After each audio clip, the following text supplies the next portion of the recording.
Okay, welcome folks to day 2 of this special 4-part video series on how you can learn to paint with the Moore method of painting. My name's Rod Moore from the Learn to Paint Academy, and in this video today we are going to take a look at step number 2 in the Moore method of painting, which is all about blocking in.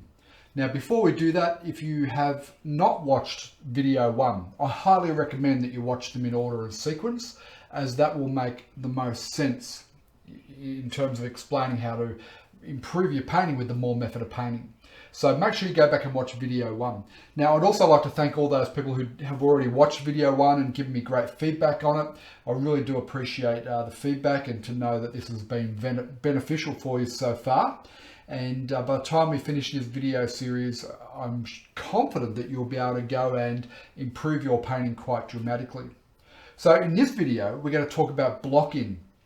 And I'll give you a bit of an overview as to what block-in means. And then I'll go to the computer and we'll talk in more detail about some of the aspects of blocking in. Things like aerial perspective, values, color temperature, and saturation, which are really important part of the block-in process. When I observed very good artists, and I went through a period of time where I bought hundreds of DVDs and I watched them over and over again. And what I was looking for were the clues on how to construct a painting, because I found most artists were good at demonstrating but not necessarily articulating what they were doing in their process. So I went about a period of observation and really looking closely at what are good artists doing. And one of the things that I found that nearly every single artist did was that they approached their painting initially as a block-in before they worried about details. And so that's when I then incorporated the block-in into my process that we call the Moore method of painting. So just to recap, step 1 is getting the big shapes onto the canvas in the right location. And we went through a few different examples. This is the Lennox head painting where we looked at what are the big shapes, and we identified the fact that we've got this foreground shape here. We've got the main headland is big shape number 2, the distant headland, big shape number 3, the water becomes 4, and the sky becomes 5. So we really honed in yesterday on how do you look at a reference material like a photo, or if you're standing there in real life, how do you see the subject in terms of big shapes and then mapping them out onto the canvas in the right way. Okay, so that's the very first step. Once we've got that, the next step is really a process of blocking in. So what do we mean by blocking in? Well, in the first step, we just did an outline of those shapes. Now we're going to put color into that outline. Okay, so that color is really initially about establishing a values pattern. So one of the things that we'll talk about, and I'll go to the computer and show you this in more detail, is that in order to create a sense of realism or a sense of depth, like this painting has a lot of depth in it, in order to create that, there are certain things that we need to establish as we begin to block in and put color down on the canvas. So one of the things we have to remember is that we are trying to capture a three-dimensional surface or three-dimensional space, right, that has height, width, and depth in it, right? So that's what we're looking at when we're painting a subject, a landscape or a seascape. We're trying to capture that three-dimensional space in a two-dimensional. We've only got height and width. There's no depth, right? Painting surface. How do we do that? So there are certain techniques that we have to be mindful of in order to make that happen. And this starts to become relevant when we block in.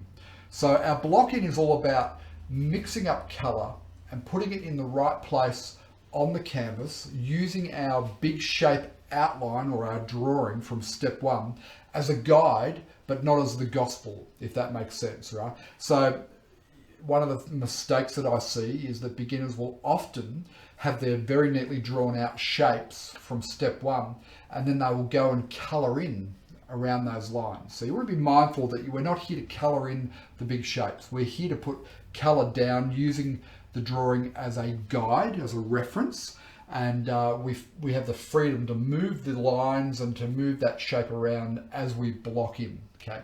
Now, one of the things that's really important with blocking in is that there's definitely an order and a sequence to how you approach it.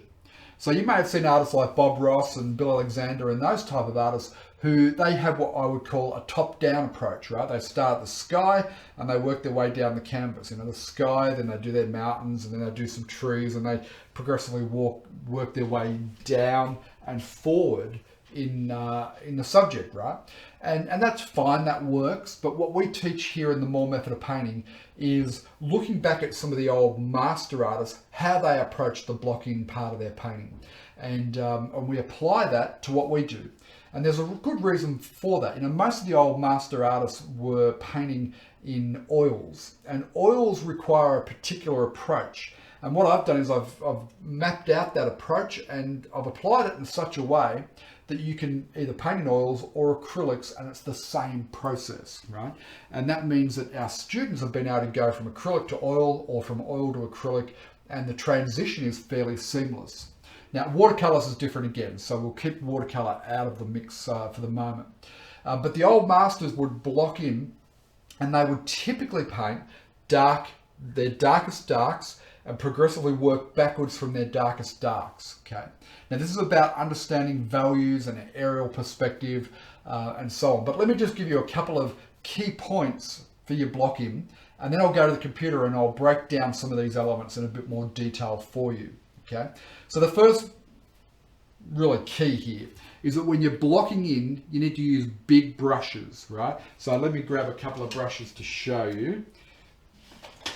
Depending on the size of the canvas that we're going to work on, right, I'm typically using big brushes. So a canvas of this size, I'm using big brushes like this. Now I use hog hair bristle brushes, okay?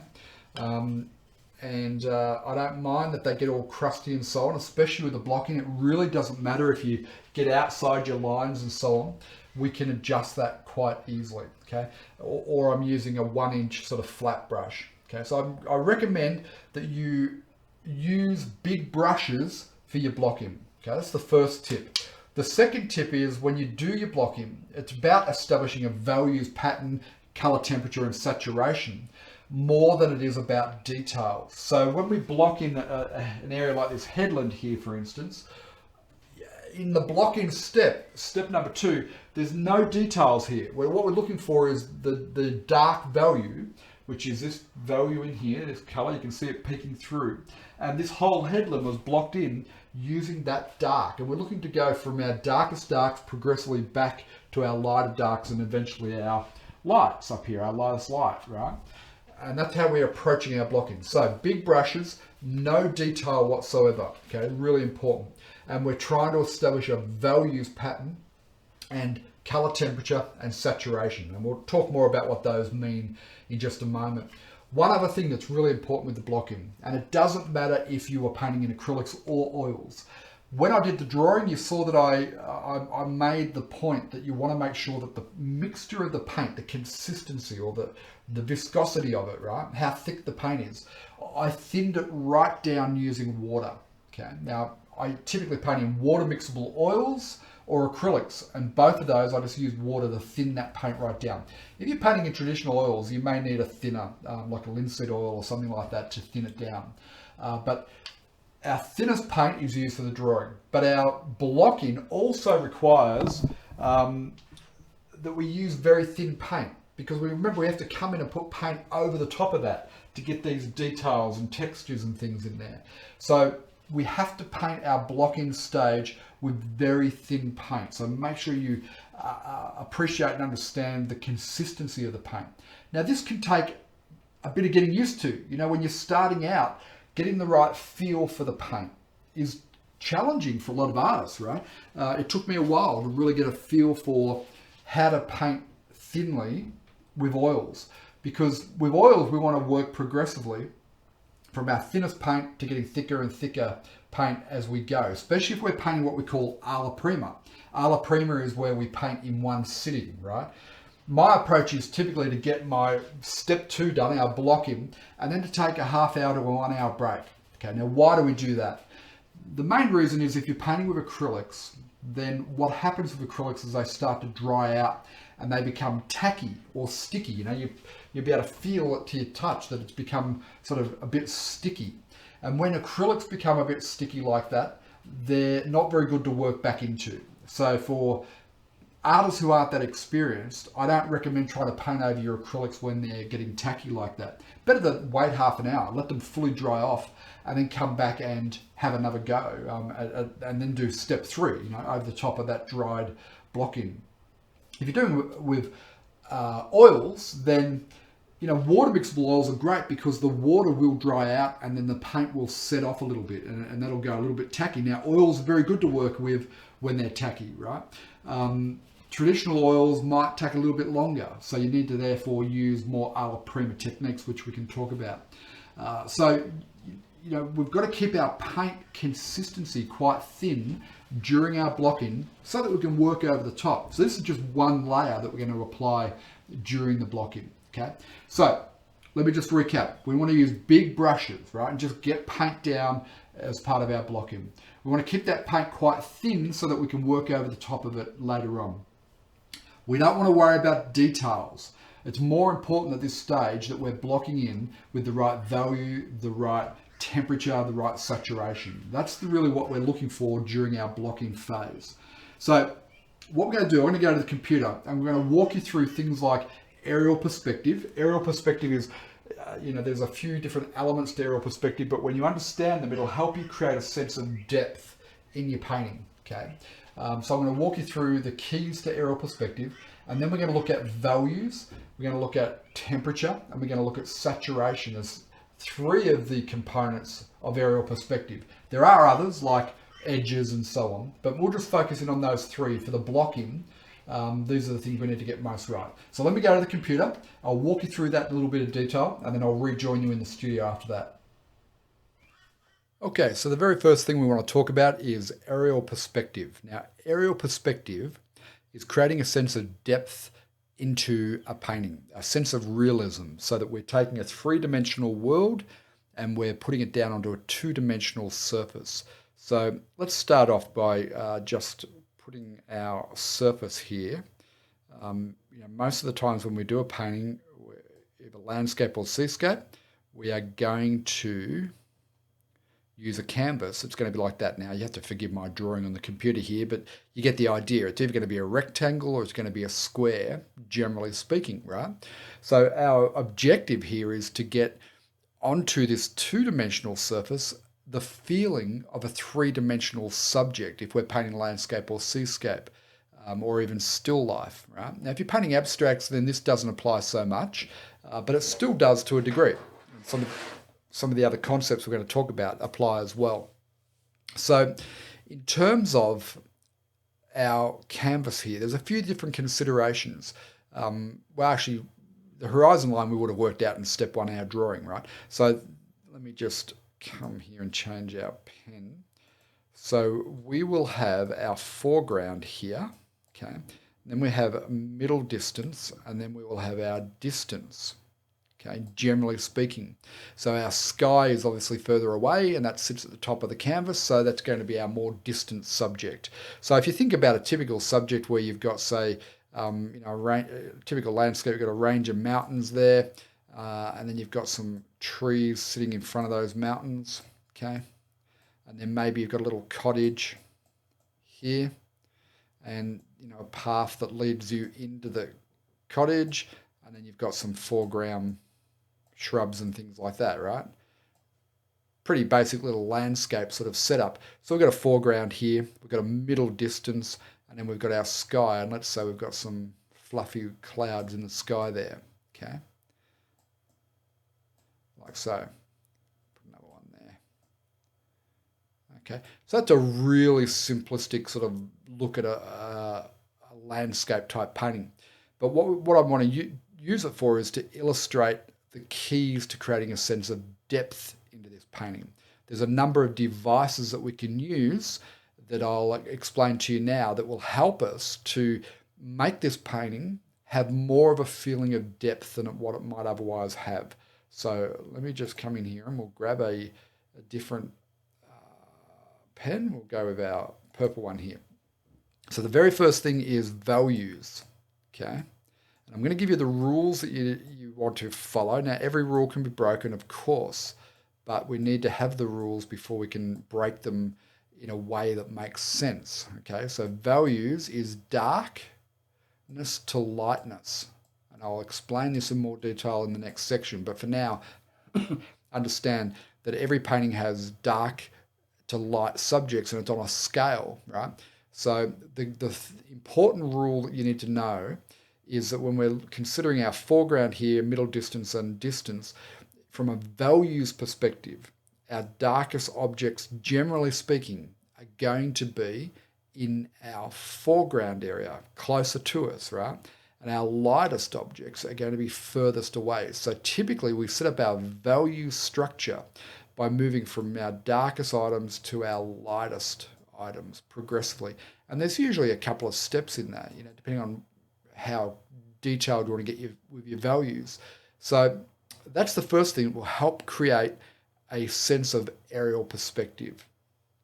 You need to set up your value structure. So during step 2, our block-in process, what we're really trying to do there is to set up our value structure in the painting, and that's why I always say look for your darkest darks first, and then work back to your lightest lights from there. Okay, so that's the first thing. The second thing is then temperature.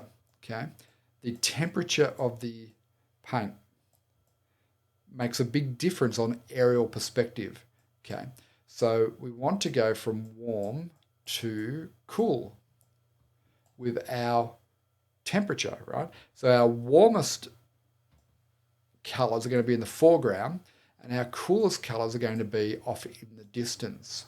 Okay, so now that brings up the question, well, what's a warm color? What's a cool color? Okay, so if you look at the color wheel, if you look at the reds and the yellows and the oranges, they would be our warmer colors, wouldn't they? By comparison with the blues. So in the foreground here, we're going to have more reds, yellows, and the secondary, which is the oranges. In the distance, we're going to have more blues, generally. So why is that? Because when you're looking at a landscape and you can see off into the distance, what tends to happen is in the foreground, we're seeing all three of our primary colors and the combinations that they make, like our secondaries, right? So we're seeing blue, red, and yellow in the subject up close to us. But the further away in the distance we look, what happens is because of the atmosphere that we're looking through and a few other factors, which aren't really necessary for our conversation here, right? But you can go and research it if you want. What happens is in the color spectrum, the yellow disappears first from our vision, right? And then the red then disappears. And what that leaves us with is blue, okay? So we know that blue is a cool color. So if you're painting landscapes and seascapes, put all your warm colors into the foreground and put your cool colors, your blues, in the distance, right? Now, if you combine these two, values and temperature, what that means is our sky should be a cool, light tone, shouldn't it? Cool being the blue and the light meaning that it's not a strong value. It's probably going to be our lightest light in most cases.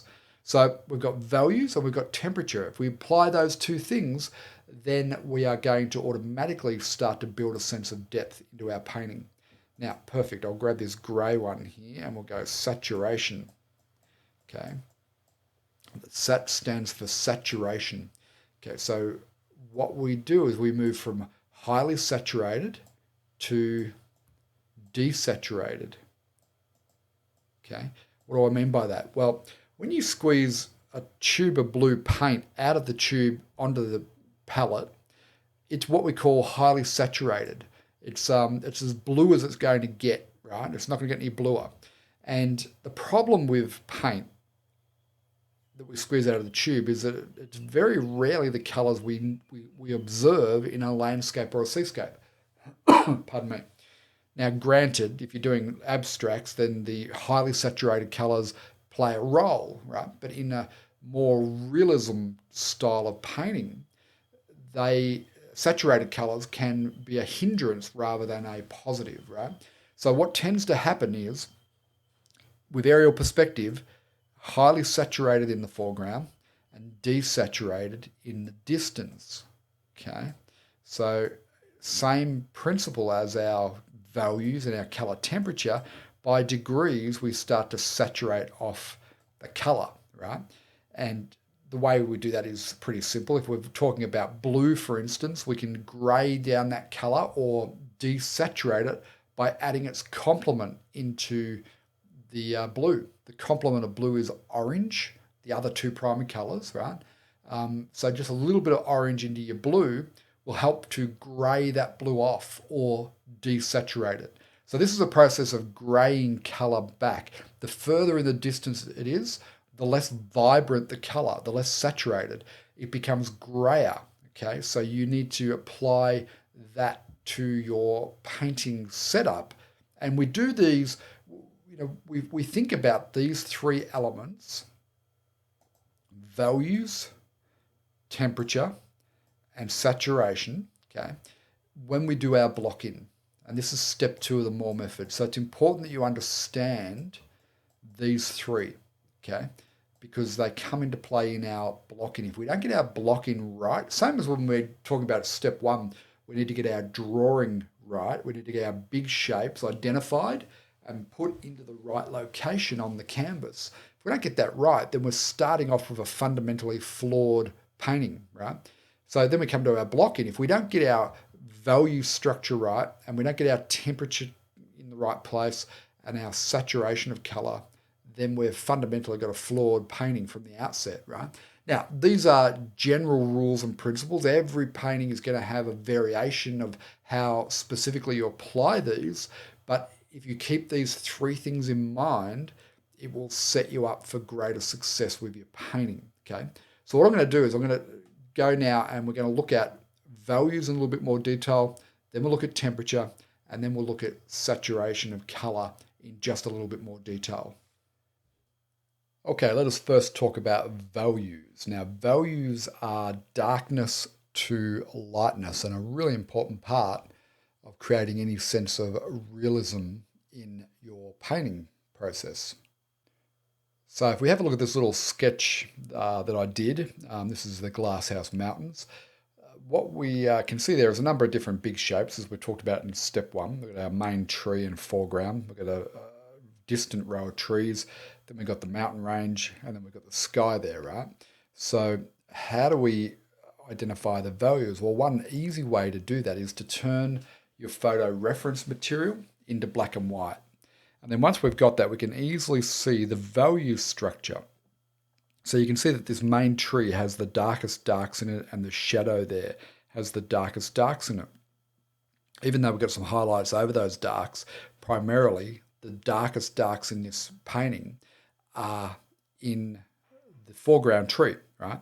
And we've got some other darks just near the horizon line of the foreground hill. And then if you have a look at the distant trees there, you can see that they're nowhere near as dark as the foreground tree. So automatically that means the foreground tree comes forward and the distant trees go back. Then we look at our mountain range. So we've got these two main peaks here, and they're a certain level of darkness. They're lighter than the distant trees, and they're definitely lighter than the main tree, dark. But have a look at the other little mountain ridge behind that. They're stepping back in darkness, okay? And then finally we get to the sky, which is our lightest light.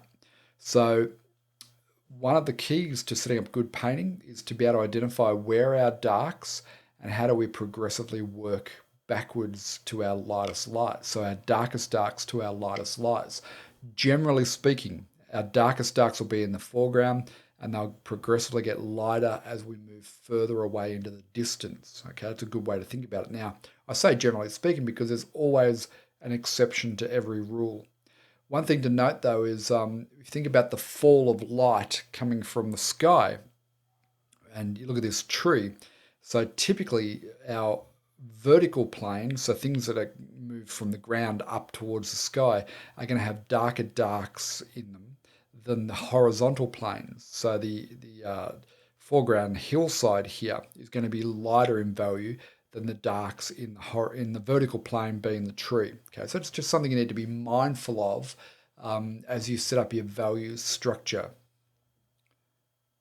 Now, when we're blocking in, it's important that we understand that what we're blocking in is the darks, the shadows of any object. So every object typically has a dark, a mid-tone, and a light tone or a highlight. So you need at least 3 values to make an object look realistic. Okay, So what we're blocking in typically is is the darkest part of that object. So keep that in mind. So this is what we call a value scale. It's a 10-part value scale. And I should say that this course material I'm going through here right now, this comes directly out of our color mixing course, which is a very in-depth course in the Learn to Paint Academy. I'm just picking out a few key points just to explain this concept to you. So this is a value scale. And you can see our darkest dark here and our lightest light being number 10 and our mid value being number 5 there. So your ability to be able to see a subject and identify the values is very, very important to successful painting.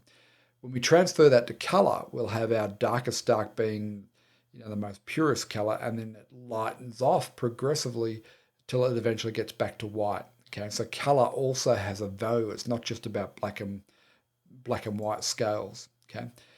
An easier scale to use is what we call a 5-value scale. So you've got your darkest dark here, and you've got your mid-tone being number 3, and our highlight being number 5, right? Which is basically white. So what I recommend is when we're starting out painting and learning to paint with the Moore method of painting, we try and focus around the darkest dark, the mid-tone, and a highlight somewhere between these two, okay, rather than moving to white.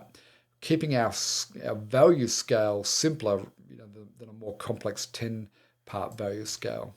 So if you have a look here, I've just overlaid this black and white image with our 5-value scale here, and you can see that the darks within this main tree pretty much relate to value 1. Value 2 there is also in the main tree, but you can find that on the foreground hillside here. And then value 3 is when we start to get into those distant hills and so on. Value 4 is the farthest hill. And, value 5 is pretty close to what we've got in the sky. So one of the mistakes I see with a lot of beginners is they paint the sky way too dark in value. They're painting their skies as a value 2 or 3 rather than a 5. So make sure you get your values correct with the sky. Okay, so blocking in order to create aerial perspective, it requires us to understand values and how to set up our value structure. And this is something that we go through in pretty much every course and every project in the Learn to Paint Academy. So if you're sitting there thinking, oh my God, how do I do that? Right? Well, we explain it in great detail within the Learn to Paint Academy for you. So next up we have temperature, and this is another key component of aerial perspective. And again, this is course material from the color mixing course, but I'll just go through this briefly with you. If we have a look at our color wheel, we've got our 3 primary colors, our yellow at the top, our red here, and our blue. They're the 3 primary colors. And when we mix primary colors, yellow and red, we end up with a secondary color, which is the orange, right? And if we push it more yellow, we get a yellow-orange. Push it more red, we get a red-orange, okay? The other secondary colors are purple and green. Okay, these colors in between, these steps in between are what we call tertiary colors. Now, when we talk about color temperature, remember we said before, for aerial perspective, the consideration of aerial perspective, we want to put our warm colors in the foreground and then progressively get cooler into the distance. So our warm colors are pretty obvious, our yellows and our reds through here. This is our warm part of the color wheel. And then around here, we've got our blues and our bluey greens and purpley blues. They're going to be our cool side of the color wheel. So what you want to do is make sure, as you can see it sort of split in two there, is you want to make sure that you put your warm colors in the foreground and your cool colors in the distance. Now some paintings can be predominantly warm, like this painting here from our Seascape course. That's predominantly a warm painting. So again, every rule is there to be broken, but the strength of those warm colors are definitely stronger in the foreground than up in the sky there. So keep that in mind. There's another warm painting as an example. And here's a cooler painting, right? So it's got more blues and so on in there, blues and greens. And there's another cooler painting. So the important thing here is to understand that your foreground, if you make your foreground warmer and then progressively get cooler, see how the mountain's blue there, that will help set up a temperature structure that will create the illusion of depth. Warm colors come forward, cool colors recede into the background, and it will automatically create the sense or the impression of depth within a painting. So you'll get aerial perspective set up. And of course, that leaves us with our third element, which is saturation. This is the third component of creating aerial perspective. Now, this is something that's a little bit challenging when you're a beginner to get your head around. So don't worry too much if you struggle to grasp the idea of saturation. It will come naturally, right? So when we look at color, we have the hue, which is what color is it? It's yellow, it's red, blue, purple, right? That's what we call the hue. But think of it as just being what color is it? Then we have saturation, which we're going to talk about, but that's basically how strong is the pigment. So we've got our red here out of our hue, and now we're looking at how strong is the pigment. So at the top here, this is how it would come straight out of the tube. But that's not necessarily how we want to use color in creating aerial perspective and in landscape and seascape painting. So we want to be able to grey that color off. And as we get further into the distance, we're going to have less saturated paint. So our ability to be able to control grey and to be able to grey off or desaturate colour is really, really important. And of course, value we've already talked about, so we won't touch on that again. So here's a clearer explanation. Paint straight out of the tube is highly saturated. Then as we grey it off, it becomes desaturated.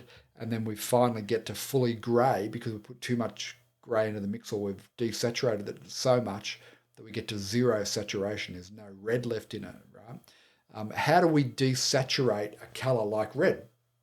Well, it's very simple. We go to our colour wheel and we identify what is the complement to red.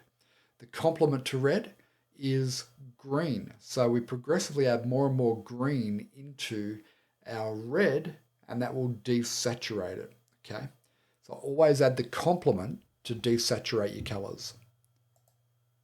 Okay, you can see there's a progressive scale of saturation. Okay, so here I've mapped this out for you. To reduce the saturation of primary colours, add in the complement, the secondary. So for blue, you add orange. For red, you add green. And for yellow, you add purple.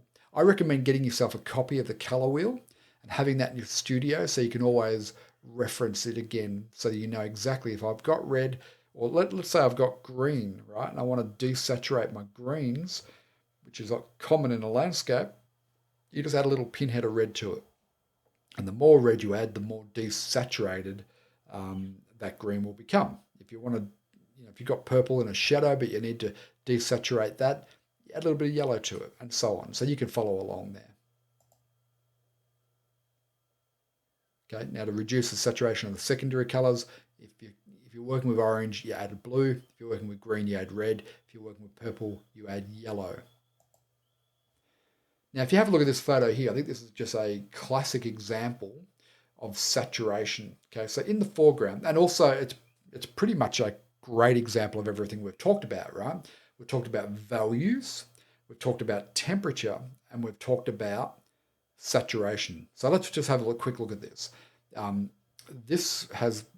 reason why this is such an ideal painting, there's a lot of atmosphere in here, but we've got three similar sort of objects. We've got this big foreground hillside with trees. Then we've got a secondary hillside. It's a bit further away, but it's a foreground. It's a hillside with trees, same trees, right? And then we've got one in the distance that's barely visible because of the atmosphere, right? So let's apply our rules. Is this foreground, are the darkest darks in this foreground compared to the next hillside compared to the next one?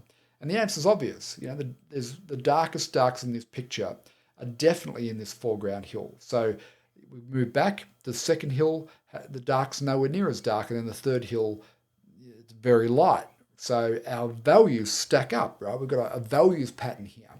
Next one is temperature. Do we have our warmest colours in the foreground compared to the secondary hill and the third hill? Obviously, yes, right? These yellows and a little bit of orange in there, they're far warmer than the yellows on the second hill, and there's no yellow on the third hill because of aerial perspective, right? And then the third thing is saturation. Do we have more pure colour, more pure pigment in the foreground versus the second hill versus the third hill? Absolutely. The third hill is completely grey, but you can definitely see the secondary hill there is greying off in colour, and the foreground hill here is where we have our most pure colour in there. So that's an example of saturation. It's an example of all three, isn't it? And that's why you get a feeling looking at this photo that there's absolute depth in this photo, right? So if you were to mirror those three elements, values, temperature, and saturation, and then try and paint this with that in mind, you would definitely then end up with a very effective painting. Here's another example, right? You can see that the colors desaturate. So the greens here are far richer greens and far more obviously green than when you move into the sort of middle area. And then the mountains behind that, the green almost, goes to grey. And you can see that we've got another example of values, temperature, and saturation as we move back into the distance, into the hills there. So hopefully that gives you a good understanding now of how to create aerial perspective, utilizing values, temperature, and saturation, and understanding that when we block in, we're trying to establish our big shapes with those three elements in mind: values, temperature, and saturation. And you'll see this through all of our courses and our projects in the Learn to Paint Academy. It's what we do with every example of painting and every lesson that we give. We have these things in mind during the block-in process, okay? So hopefully that's been of help and some value for you. Okay, so welcome back. I hope that was helpful and you've now got a greater understanding of the things you need to think about when you're blocking in your painting, right?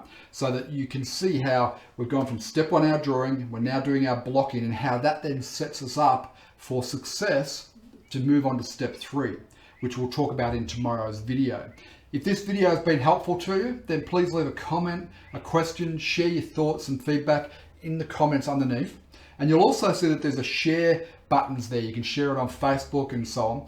If you feel this series has been valuable so far, please share it on your social media, because we want to spread the MMOP method of painting to as many people around the world as we can, and I need your help. I can't do that on my own. So if you've enjoyed this series so far, please share it with using the share buttons below.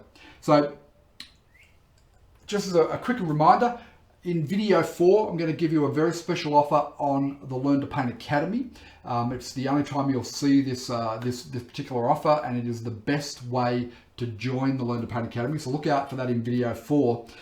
Tomorrow's video, what we're going to talk about in tomorrow's video is, now we've done our drawing, we've done our block-in. How do we pull the painting together in order to have a finished painting? Okay, so there are certain steps that I go through in terms of pulling the painting together, adding in mid-tones and then highlight tones, looking at the little details, edges, finishing touches and things like that. So we're going to talk about those tomorrow in a bit more detail, and then you'll have the full picture of the MMOP method of painting and the process. And then in video 4, we'll pull it all together and I'll give you an overview and a summary of it all, and we'll talk more about the Learn to Paint Academy. So I'm excited. Hope you've enjoyed this video. Please like, comment, and share and do all that good stuff. And I'll see you tomorrow for video 3, where we start to pull our painting together with our finishing touches. See you then.